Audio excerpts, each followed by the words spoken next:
Yes, ma'am. For you, Mr. Chairman, the Democrats on your committee say that you've put out a lot of new details, but that they don't really change the fundamental understanding of what happened, and a lot of the broad themes that you've just discussed have been known for years. So at the end of the day, was this the best use of taxpayer dollars and of your time?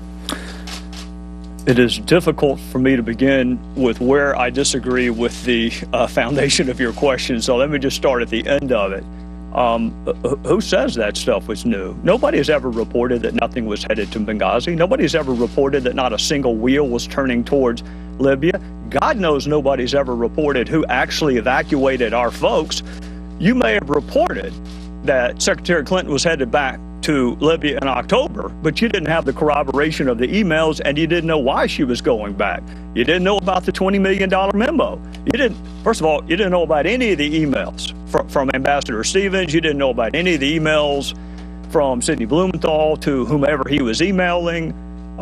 You didn't know that a single U.S. military asset did not meet a single designated timeline. Think about that for a second. The world's most powerful military did not meet a single solitary self-imposed timeline. So all of that is new. As for the Democrats, color me shocked that they are critical of our report. All 5 of them voted not to form the committee. They threatened not to participate, and for the most part, they did not. They have been serial leakers of information, and they missed a really good opportunity. I don't know if you've had a chance to read the report or not, but if you read the report, you will see their report mentions her name far more times than our report does. Our report doesn't mention the presumptive Republican nominee for president because he's got nothing to do with Benghazi. So you can direct those questions to Elijah and the rest of them. I'm actually proud of what we found, and I think it's new. Are you saying that the military could have saved those 4 people if they had done more? Well, clearly you couldn't have saved 2 of them. They were dead within about 15 minutes of the fire being started. With respect to Glenn Doherty and Ty Woods, there were 3 assets that made it there.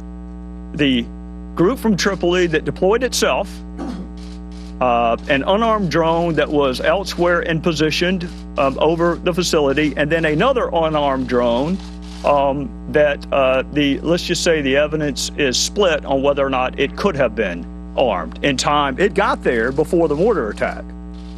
So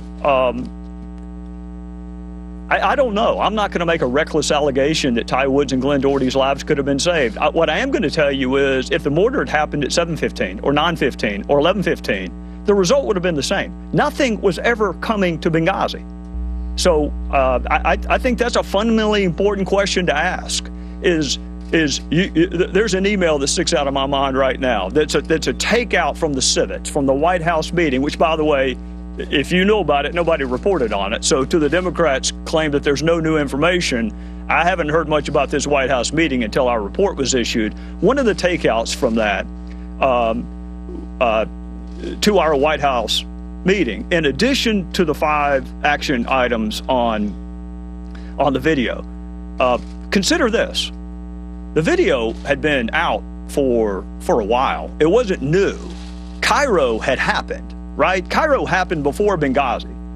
So if you are concerned about this video, you have done absolutely nothing after you received notice that the video is going to be disseminated. You have done absolutely nothing after Cairo happened. Okay? You're with me? Cairo has happened, and you have changed not one iota your military posture.